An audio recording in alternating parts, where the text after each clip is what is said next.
Name something that gets passed around. A joint. A joint.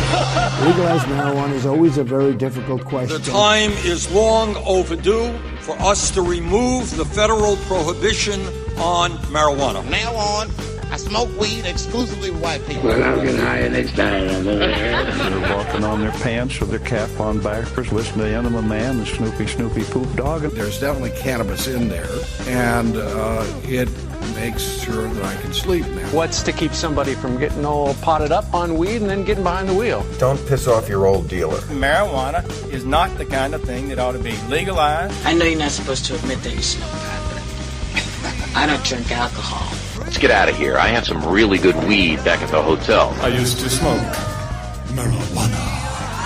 I don't care if an adult wants to smoke marijuana. They shouldn't go to prison for it either. Welcome back, everybody. Time for Hour 2, Toker Talk Radio. I'm Radical Russ, hanging out here in beautiful legal Potland, Oregon, where we've had a record amount of rain. And, you know, when you're saying that in Portland, you're saying something. Something like, what, 14 inches in the past few days? Just crazy amounts of rain. But we're indoors, so what difference does it make, right?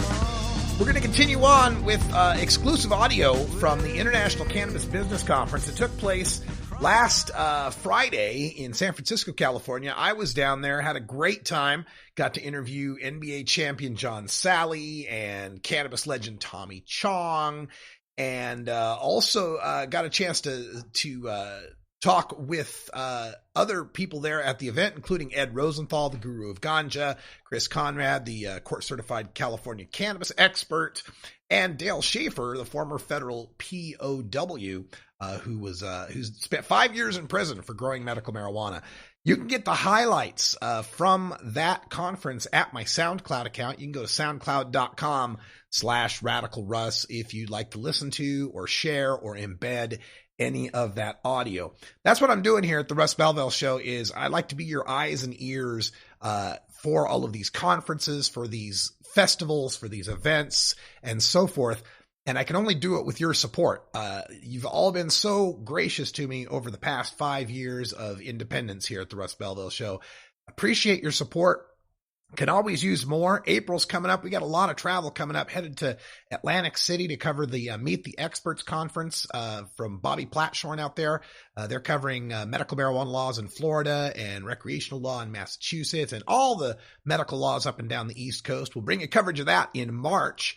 And then in April, we're confirmed to go out to Berlin for the International Cannabis Business Conference and out to Atlanta for the Kevin Sabet Dog and Pony show that they got going on down there. So there's going to be a lot of travel going on, and I could really use your help to defray the costs of Ubers and meals on the road and baggage fees and all the little fees that accumulate when you try to do this job. So if you can help out, I'd really appreciate it. You can always send me mail, just regular old checks and stuff like that, donations to 13047 Southeast Sherman Street. That's in Portland, Oregon, and the zip code is 97233. Just make it out to Radical Russ Media, LLC, and that way you're giving it to the business. And also through PayPal, if you like to doing these things electronically, you can go to the website paypal.me/RadicalRuss, paypal.me/RadicalRuss, and make your donations there. Thank you, every one of you who make these donations. And if you do make a donation, I am keeping track. Everybody who's currently a former 420 Radio VIP or Radical Russ VIP, and anyone who's made donations recently, you're all going to be the initial subscribers to the Radical Russ VIP system that we get in place here soon. So you'll automatically have an account. You'll automatically be able to get the latest podcast, not just Hour 1, but also Hour 2, and access to my complete archive of over 4,000 hours worth of cannabis reform podcasting. So that's all coming up on radicalruss.com just as soon as we can put it together. There's time constraints, there's budget constraints, but we do what we can here as your number one source of independent marijuana media.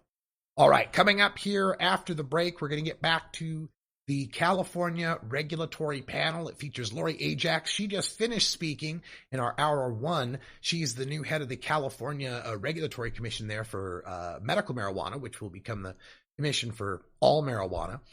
Speaking next is Hezekiah Allen. He's the head of the California Growers Association, mostly representing the growers up in Northern California, the Humboldt County, the Emerald Triangle area. He'll be speaking next, and we'll hear also from Luke Stanton, a business lawyer and consultant on the cannabis industry there, and another guest whose name eludes me right at the moment, but it's a jam-packed panel, just chock full of California cannabis expertise. And it took place last Friday at the International Cannabis Business Conference in San Francisco. If you'd like to learn more about those conferences, check out internationalcbc.com. We'll be out in Kauai, Hawaii in December and Berlin, Germany in April. We're back with more of the panel right after these messages.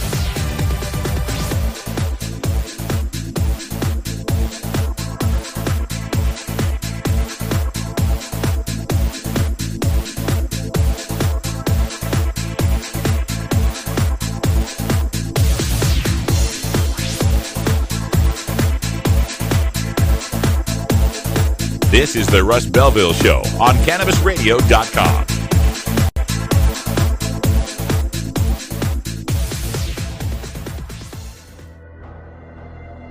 In the interest of fair and balanced journalism, the Russ Belville Show presents the anti-drug public service announcement of the day. I feel like I don't even know you anymore. You break curfew. You don't answer your phone. And look what you did to your mother's car. What were you thinking? This isn't you. How much is that gonna cost? Look at this. This has been the Russ Belville Show's anti-drug public service announcement of the day, exclusively on RadicalRuss.com.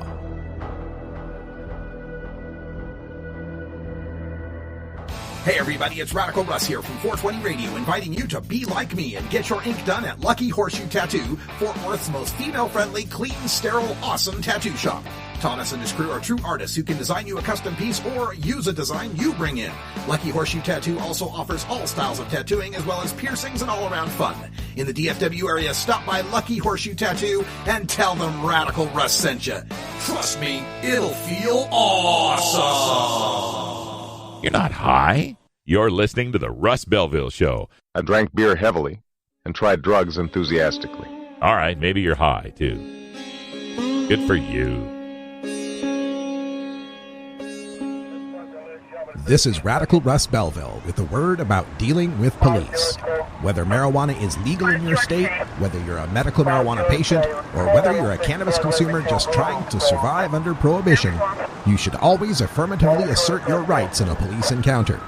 This means you don't answer police questions without your attorney present, and you never consent to a search. Police are not your friend. Besides showing your insurance, registration, and driver's license, there are only 3 things you should be saying and 1 thing you should be doing. I cannot answer further questions without my attorney present. I do not consent to any searches. Am I under arrest or am I free to go?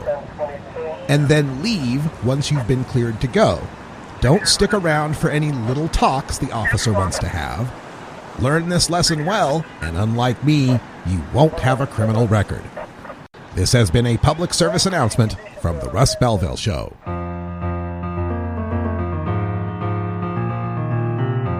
Pod 2.0. It's not your father's Woodstock weed. This is the Russ Belville Show on CannabisRadio.com. All right, we're going to go back to the International Cannabis Business Conference. Took place in San Francisco, California on Friday, and the morning panel was one that everyone was looking forward to.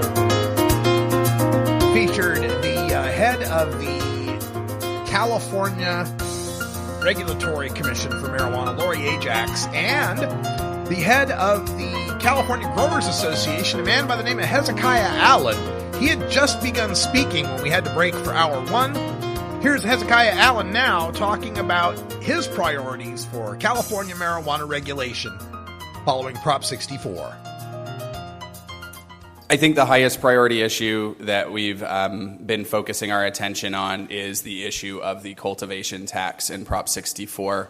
Unfortunately, it's somewhat ambiguous. There are 3 different code sections that indicate that the tax will be collected when the product is harvested, when it leaves the farm, and when it enters the commercial marketplace. From a supply chain perspective, those are very different things. From a cash flow perspective, very different things. And ultimately, harvest can be a 6-month-long process. I've grown a lot of cannabis. And, there's a lot that goes into it. And the smaller you are and the more value add that you need to make your margins, the longer it's going to take to get through that harvest season. So clarifying that tax is due when products enter the commercial marketplace, which in our opinion means that they've passed a QA/QC test, is going to be a very, very important one.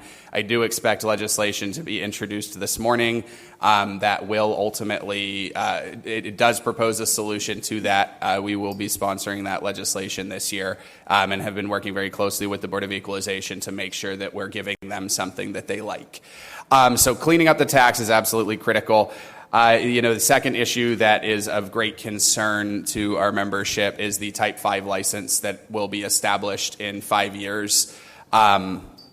The current licensure framework for medical has Type 1, 2, and 3, essentially with a limit per single license at 1 acre for outdoor. The Type 5 license does not have such a limit. I know that limits on the scale of agriculture are sort of a novel concept from a policy perspective. I personally think that small farms are good for California, and I think that we need more of them, and I think the best way to do that is to keep a little bit of cannabis on every single farm. And so, currently the Type 5 license has a 5-year sunrise window. We think that at a baseline should be restricted until such time as the federal government authorizes out-of-state sales. As long as the federal government is maintaining artificial constraints on the demand side, we need to carry those over to the supply side. It's just common sense. Last of my 3, and then I'll take my 4th distro. What are we going to do with distribution? I want to be very, very clear, though, about what is and isn't in Prop 64. Prop 64 did not make the requirement for distribution go away.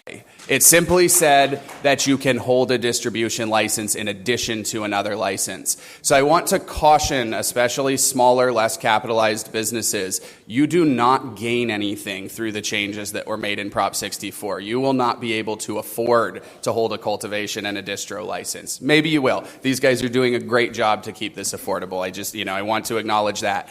But the distribution step doesn't go away. It's just something that if you can afford it and if you're sophisticated and savvy enough, you can cross-license and include it. Of course, under the MCRSA, it is mandated independent, and whether or not it's an independently owned entity or a cross-licensed, vertically integrated entity, we'll see. So we don't have an opinion on that.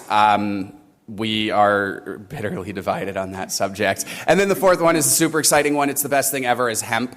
I know cannabis is super cool, but almonds are not really that awesome from an irrigation perspective, in my opinion. I love our almond farmers. We've got a fantastic almond industry, but it's a 15-year irrigation cycle. And anything you can do with an almond, you can do with a hemp plant, and it's a 90-day irrigation cycle. And as we start looking critically as a state at the 21st century and our water demands, and ultimately the fact that we're consuming too much water, I think that this is going to be a very important piece to work on. So those are our highest priorities. We are tracking about 24 bills currently. Our ledge priorities are somewhere next door. It's about a 6-page document, but those are the 4.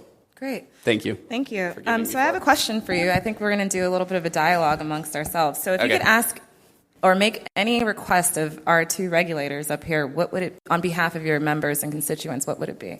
Well, I did, and they've done it. So it's sort of more of a retrospective. This has been a pretty nerve-wracking experience for me. I was 29 years old and had everything I ever dreamed of. A couple ranches, great business, just literally living the dream. And then our current board vice chair and a close friend of mine went to jail. And it just all came crashing down like, oh, this is still very, very real. And then, we started this transition process of getting out there and seeing all the problems from the lack of regulation. And so I didn't actually think this was going to happen. This was always something growing up that was going to happen to us, that, legalization would eventually come and it would just crush us. And so, the first thing that I wanted was reassurance that this would actually happen. And, back in February, Lori and I sat down together and she was basically, are you ready to get this done? And I said, that was my question for you. And Lori's commitment to that timeline and the focus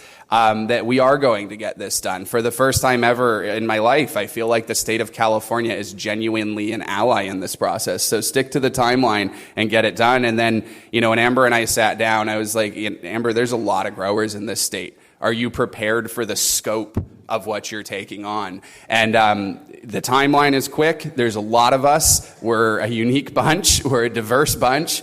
And these two have given me, I think, a lot of confidence and a lot of confidence that we're going to get this done together and that the world's going to be better for it. Thank you. So, not to put a damper on all the fun, but we're talking a lot about... Regulations are fun. I know, I love regulations. It's so exciting. You get to read and write and complain about things you don't like. So, we have an administration in office at the federal level, and we still have federal prohibition. And the most frequent question I get as a lawyer is, what are we going to do? So I'm going to turn to the other attorney on the panel, Luke. In light of this new administration, what, if anything, are you ensuring your clients know before they proceed with operating a cannabis business or while they're currently operating? Thanks, Sunshine, and thanks, everybody, for being here, showing up on a rainy day. I get this question all the time as well. It is certainly something that concerns everybody who is involved, and I think this being a regulatory panel, I'm going to try to focus in on that side of it. Of course, there's a whole sort of political element of that. You've got an administration dealing with a lot of other issues, and if you ask people close to that administration right now, they're kind of like, cannabis? What are you talking about? We have got a lot of other stuff we're dealing with first. I don't know if you've noticed. So there's a whole panel on that later in the day, so I'll leave that stuff aside a little bit. But from a regulatory perspective, I think the real issue for clients who are, or just anybody looking at the space, is having an accurate understanding of what the real risks and dangers are out there, being able to look at the issues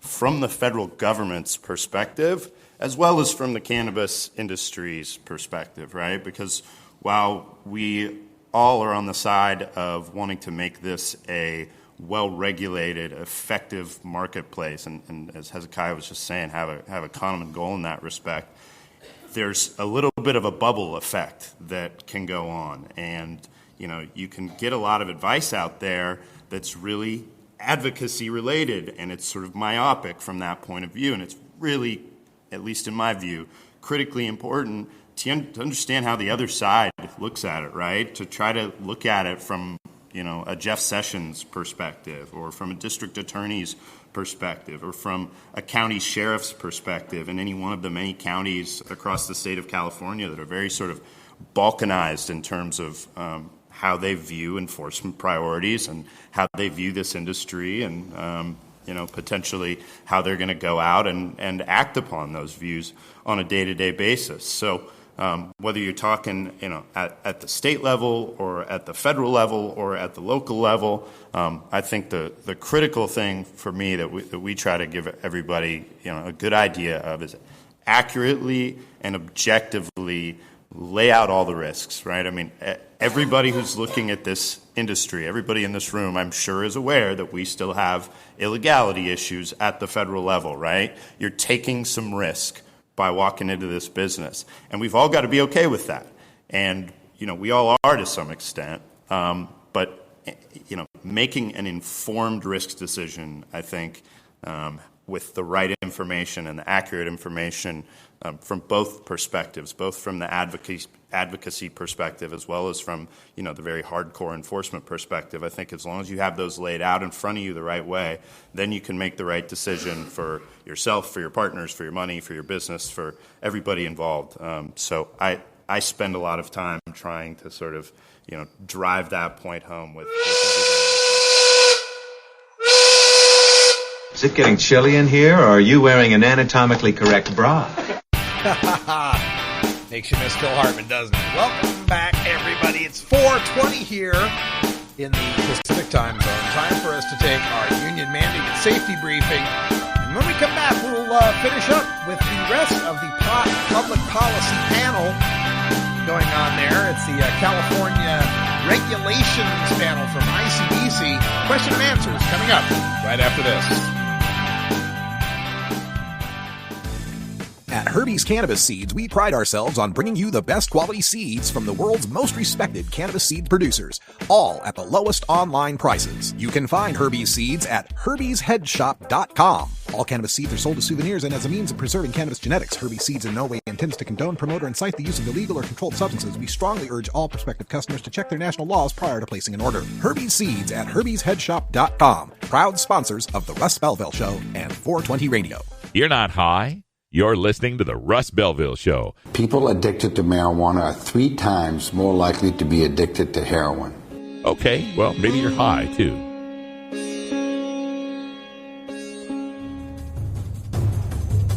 Warning. Hits taken on this show are larger than they appear. Do not try this at home. These people are professionals. Or at least they pay me to say that. This sucks. I hate... Yeah. A public service message from the Russ Belville Show.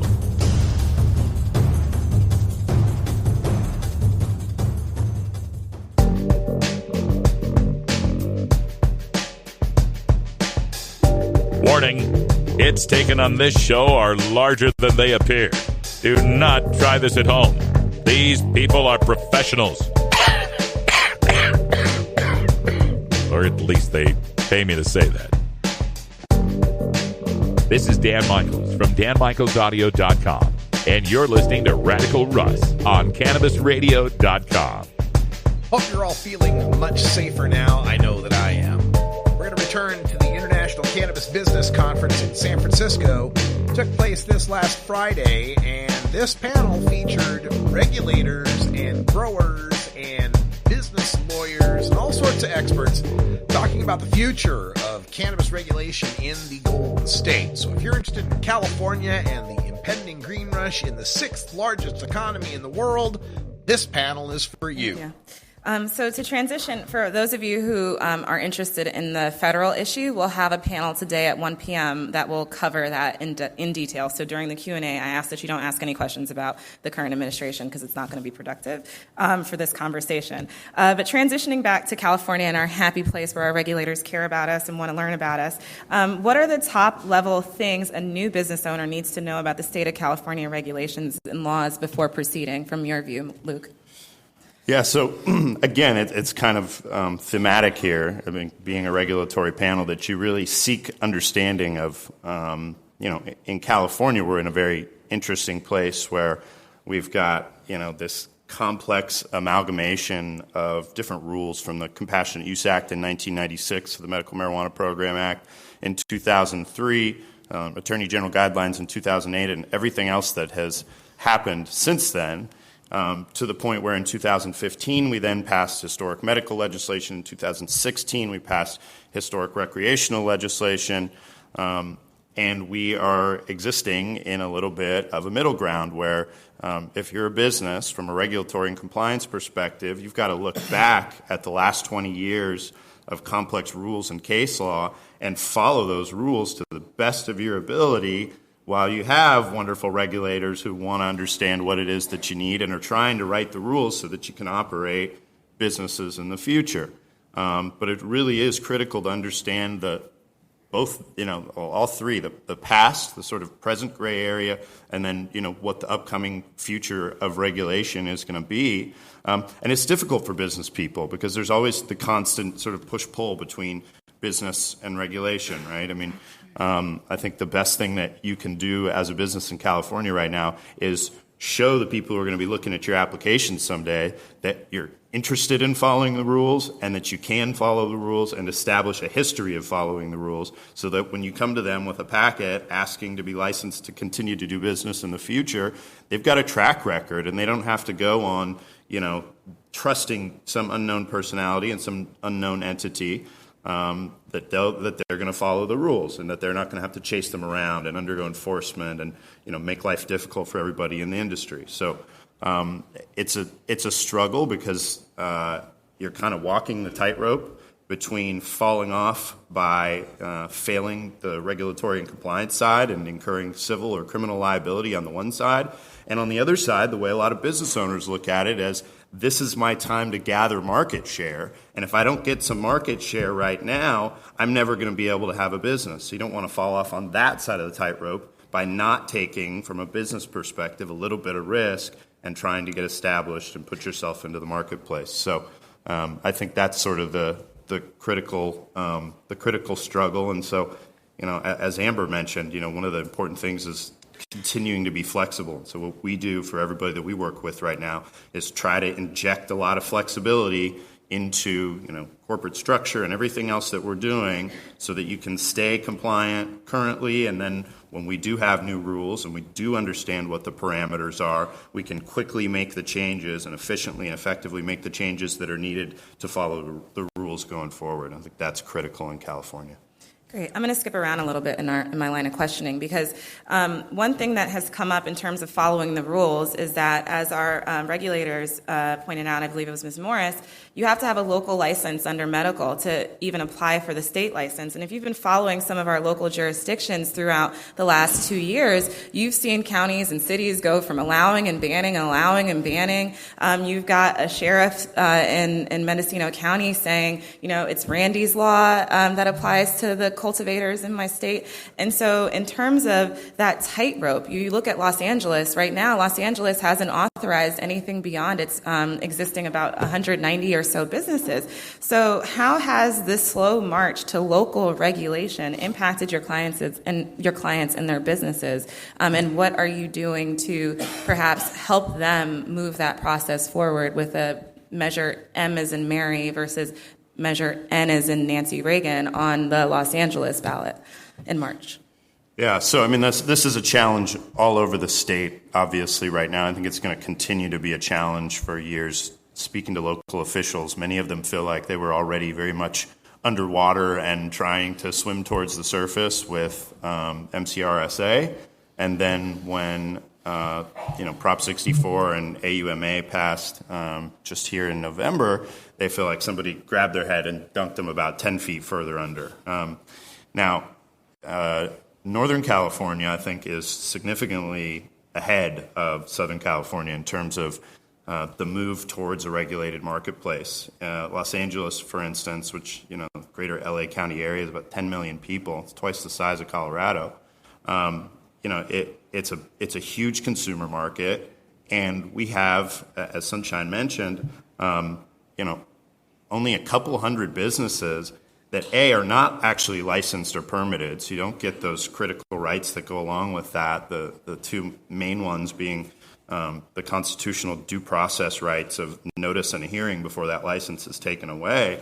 The way that the law exists all throughout LA County basically at the moment, and that's changing city by city, but there's 88 cities in LA County, including City of LA, is as an affirmative defense, the same way it exists at the state level. All you have is a limited immunity from prosecution. And frankly, that's been crippling towards the industry. It allows, black market operators and gray market operators to sort of continue to make regulation difficult, which makes the city continue to hesitate more and more and more, and just it constrains the marketplace. It doesn't allow for transparency.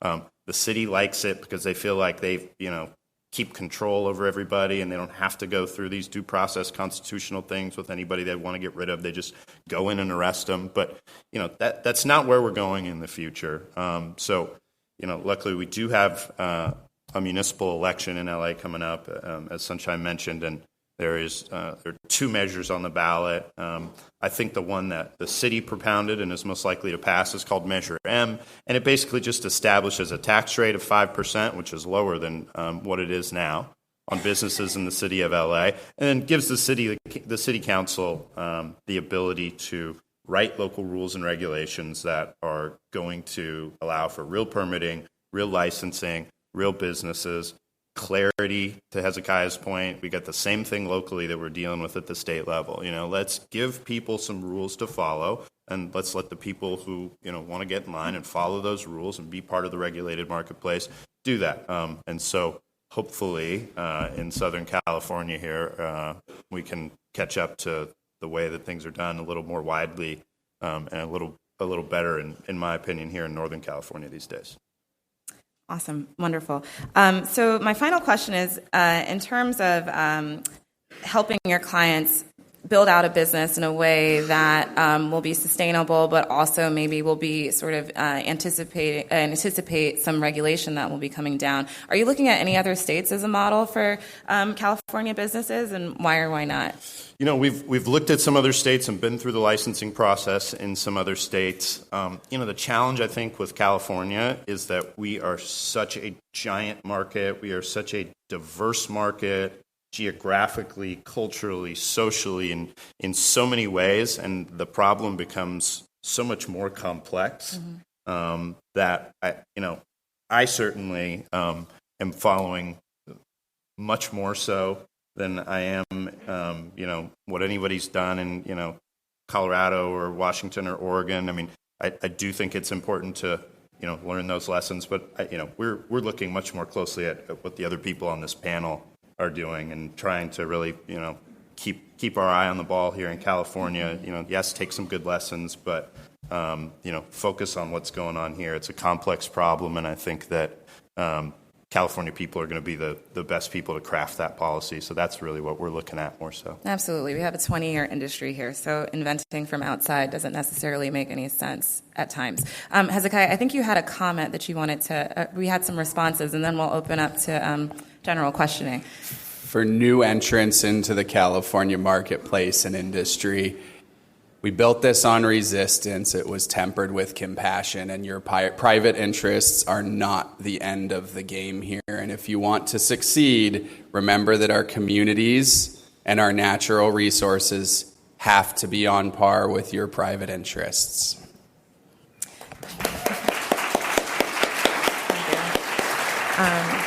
So if no one has any follow-up that they want to add for clarity, I think we can open up to questions from the audience. You've been sitting really patiently. All right. So I know that there's a million questions. I'm going to do my best to get to everybody. We're going to start here. We're going to work with it. Lightning round. So real quick, just for Lori, and then one for Hezekiah. I know you mentioned that there's going to be differences put forward for the legislation between MCRSA and AMA about distribution specifically. I was just wondering if you could talk about that Senate bill at all that's just been introduced to clarify the differences between MCRSA and AMA distribution.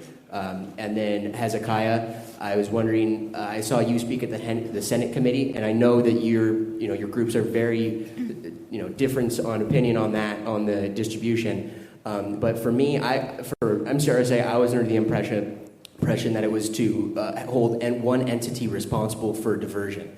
So if you could go over maybe why MCRSA was made separate versus in AMA, where you're allowed to be vertically integrated so that you can be your own distributor and your own transporter on the smaller scale farmer. I know that on the large scale that you're not allowed to.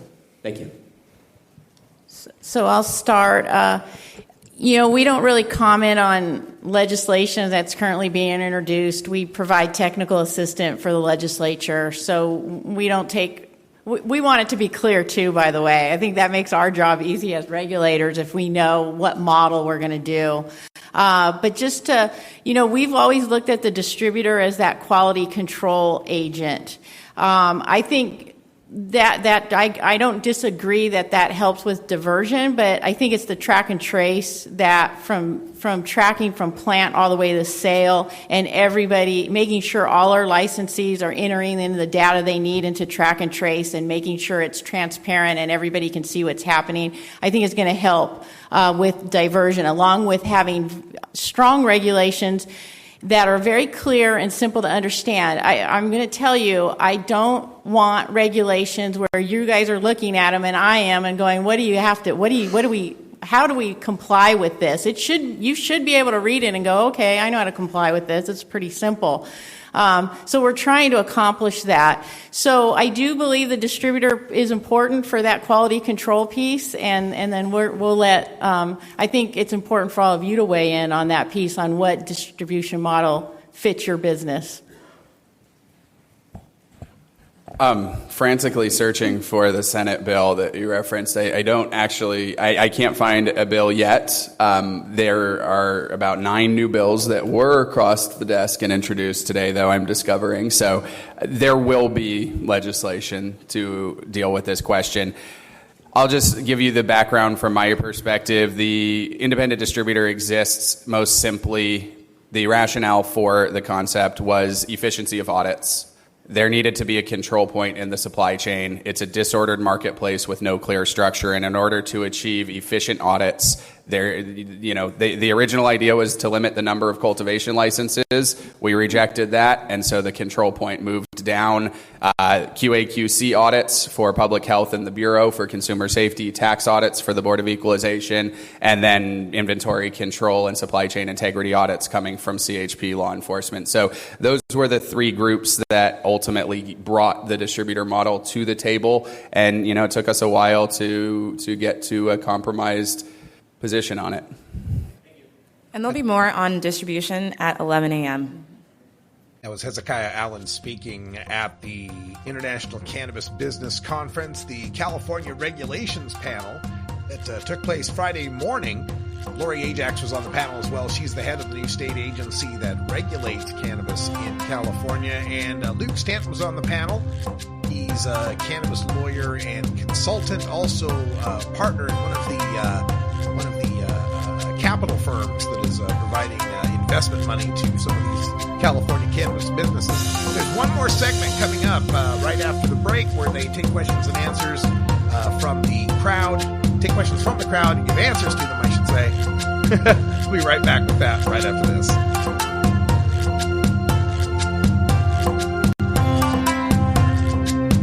This is the Russ Belville Show on CannabisRadio.com.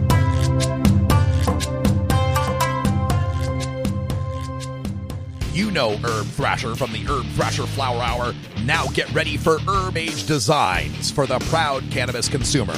Herb Age Designs, lifestyle gear for the 420 friendly. Herb Age Designs, we've got Frisbee golf discs and durable hemp gear.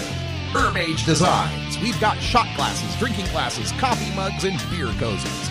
Check us out on Facebook and online at herbagedesigns.com.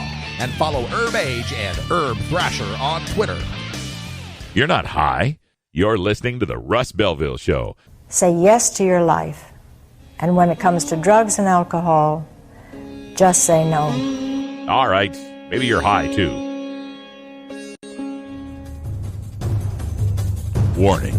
Hits taken on this show are larger than they appear. Do not try this at home. These people are professionals. Or at least they pay me to say that. I'm sorry, Dave. I'm afraid I can't do that. A public service message from the Russ Belville Show.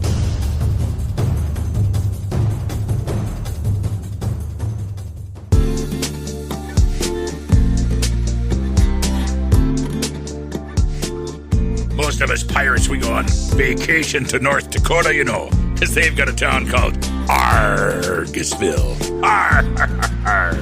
What are you smoking there, boy? This is Dan Michaels from DanMichaelsAudio.com, and you're listening to Radical Russ on CannabisRadio.com. Welcome back, everybody. We're going to conclude that panel from the ICBC in San Francisco, and thanks everyone in the chat room asking about the VIP membership options here at the Russ Belville Show. We're getting that portal built and that website up to snuff. As soon as that's available, you'll be the first to know. I can't give you the ETA right at the moment, but we're working on it diligently. Here we go. Let's go back to the panel.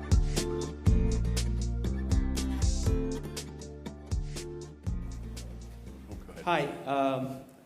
My question is that under MCRSA, there's a provision permitting for-profit operation. There are localities that have passed ordinances in accordance with MCRSA. Is it legal for cannabis businesses with licenses provided under those ordinances to operate as for-profit entities right now? If not, what is the legal or regulatory change or moment that needs to occur for companies to operate for profit? Looking at you, Luke. Yeah, we're looking at Yeah, so until we have state licenses that issue, until we have something explicit that allows for for-profit operation, I sort of addressed this briefly previously, but you're still working under this complex amalgamation of 20 years of other statutes and case law. You should not be operating for profit right now. You may be able to in the future with a state license. That's going to be, generally speaking, the trigger point, provided that the legislation that we expect to see clearing that up a little comes into effect at some point between now and the issuance of state licenses. But the bottom line is, at the moment, you've got to be looking backwards in terms of all the rules that mandate your regulatory compliance and your insulation from criminal liability rather than looking forwards. There will be a time to look forwards, look forward for what you're going to do in the future, but for the moment, you've got to look backward for what you're supposed to be doing in the interim. So no for-profit operations right now. Hi, I have a question. So we're a technology company coming into the space, and so I want to know how we can do more to educate ourselves and support existing players as opposed to displacing them.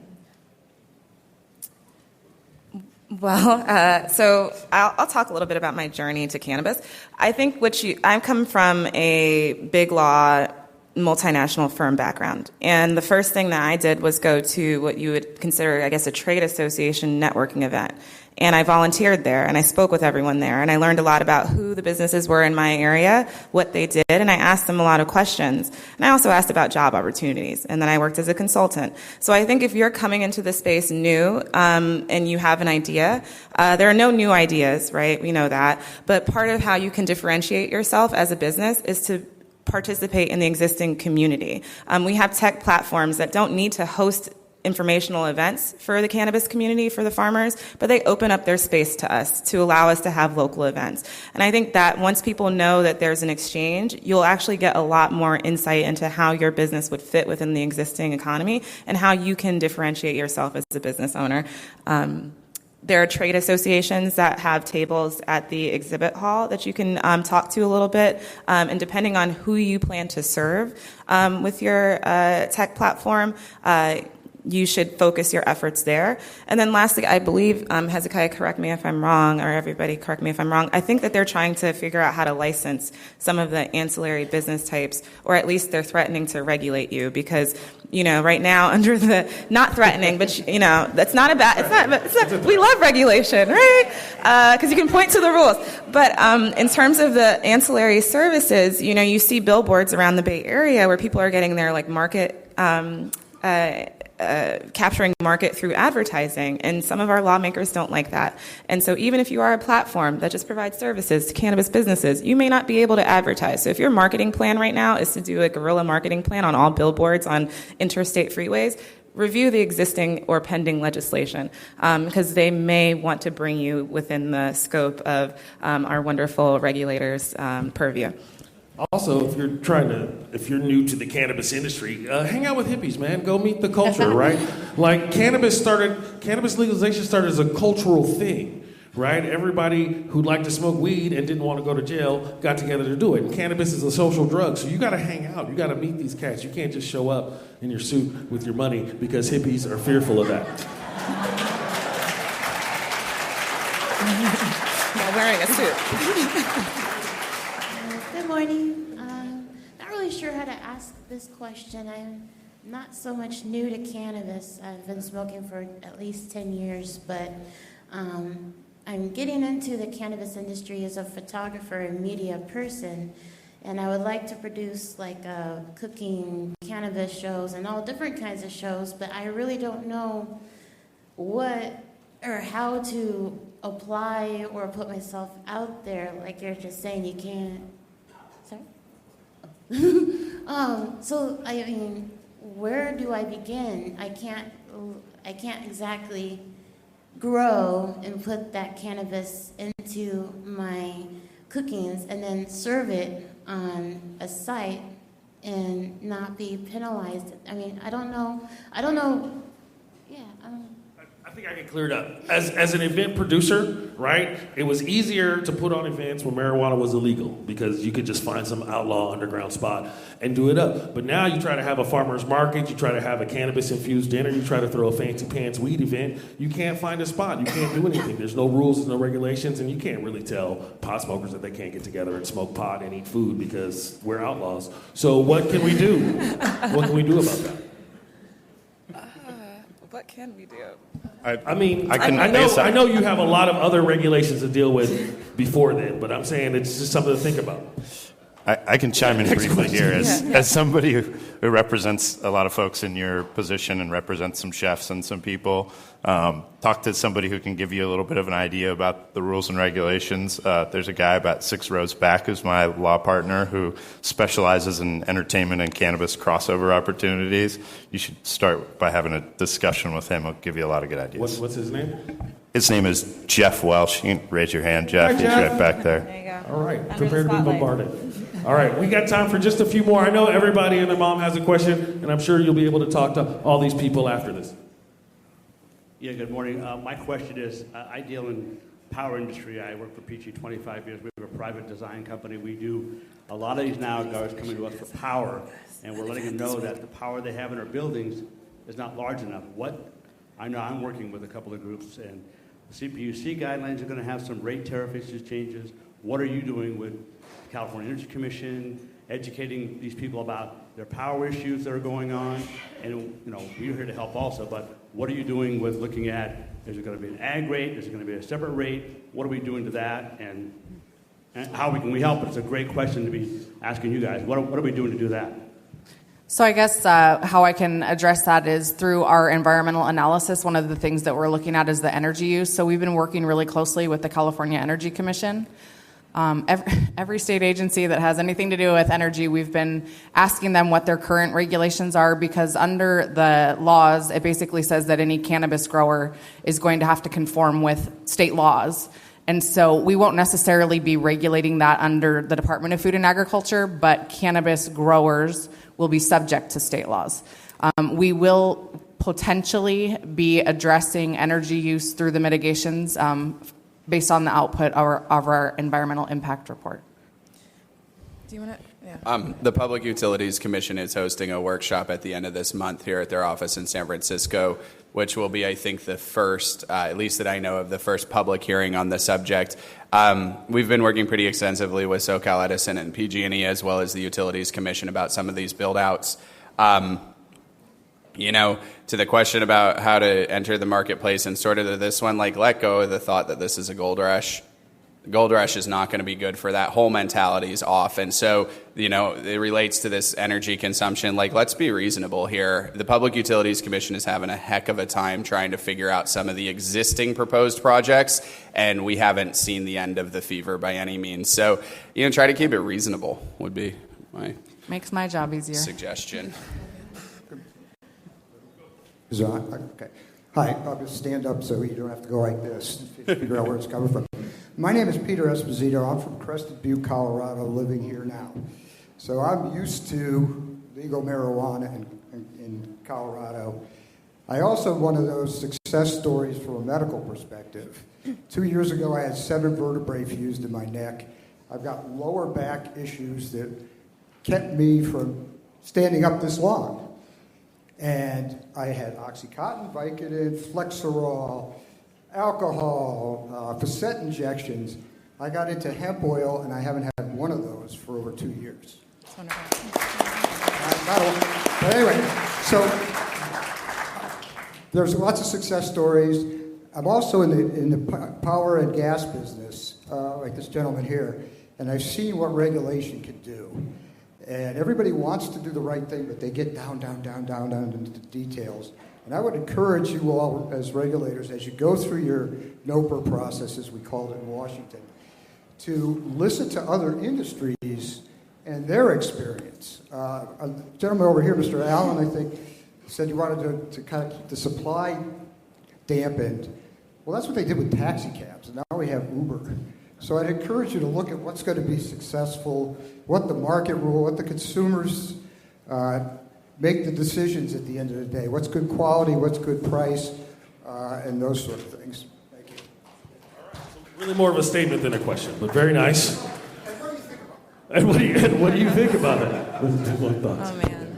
We had one person. Okay, go ahead. Sorry. Hi. I think this question would be for Laura and Amber. You've mentioned that you went to other states and you've learned from other states as far as what their regulatory is as far as their medical marijuana. What have California or what have you learned from those other states in order to push our process to make it go a little bit faster? Because if they're already set up and established, then why is it taking California so long to pass their regulatory establishments and stuff?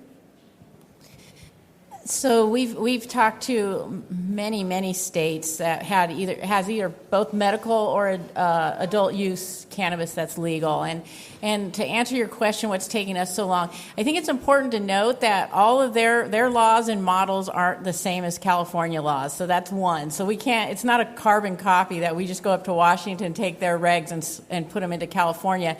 Nor would you want us to do that because we are different. Our statutes are different. And I think the industry is different. So what we're learning from them is how did their implementation process go? What were some of the things when they started day one that was a problem? And also, what are some of the things you're looking at Washington? I think they really tax cannabis quite high, and you can learn from that. Colorado, they learned from, they had an issue with edibles and not regulating that strong enough from the beginning. And so having people that overconsumed or kids getting into it. So those are those things that we learn from, and that we shouldn't make those mistakes in California. We've got to, get out in front of that and educate people. But in order to put together our regulations, and for such a big state, the rollout we have a lot more commercial cannabis in California than the other states. So and I'm going to tell you, the other states have been so generous with their time with us. We have a lot of conversations, but we want to do it the best model for California, and I think it is good.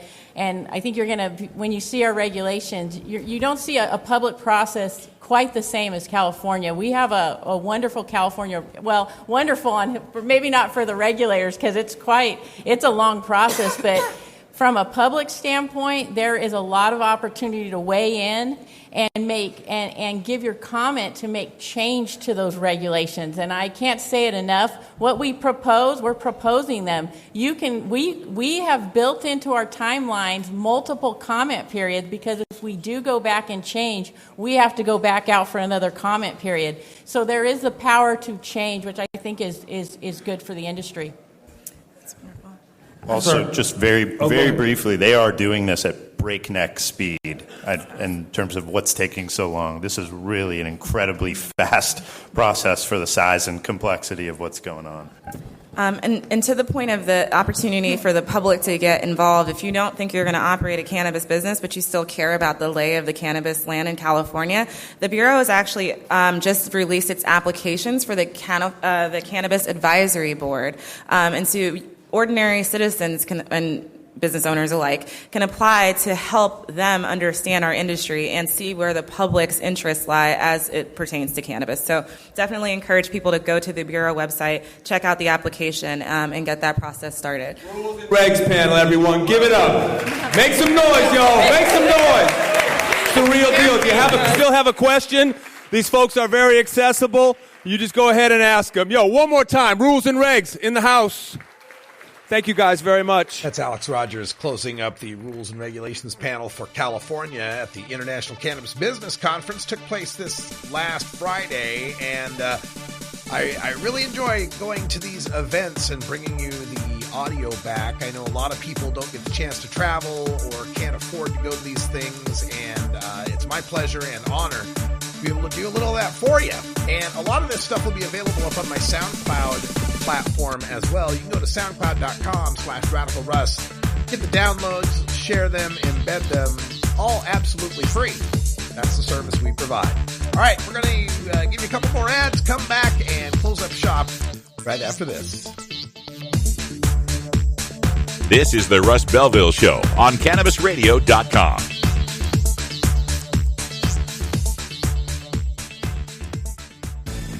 At Herbie's Cannabis Seeds, we pride ourselves on bringing you the best quality seeds from the world's most respected cannabis seed producers, all at the lowest online prices. You can find Herbie's seeds at herbiesheadshop.com. All cannabis seeds are sold as souvenirs and as a means of preserving cannabis genetics. Herbie's Seeds in no way intends to condone, promote, or incite the use of illegal or controlled substances. We strongly urge all prospective customers to check their national laws prior to placing an order. Herbie's Seeds at herbiesheadshop.com. Proud sponsors of the Russ Belville Show and 420 Radio. You're not high. You're listening to the Russ Belville Show. I was asked by a group of children what to do if they were offered drugs. And I answered, just say no. Okay, maybe you're high too. This is Cannabis Facts from Robert Platshorn's thesilvertour.org, supported by our donors and Hemp Inc., poised to lead America's hemp revolution at hempinc.com. In 1937, the second most prescribed medicine, marijuana, was banned. It wasn't about marijuana. The paper, oil, and chemical industries lobbied to end hemp farming. No longer labor intensive, an acre of hemp produced more quality paper than 4 acres of trees. Plastics and fibers could be produced from a plant. Hemp can even produce 10 times the energy of today's ethanol.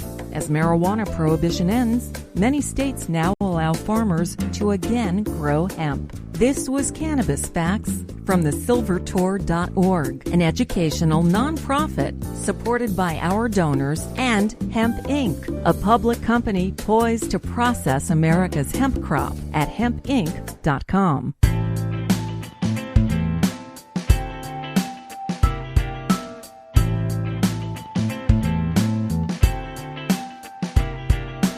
And blue blasten Gergen, Pfaffen der Blasten, Schnurb Norben.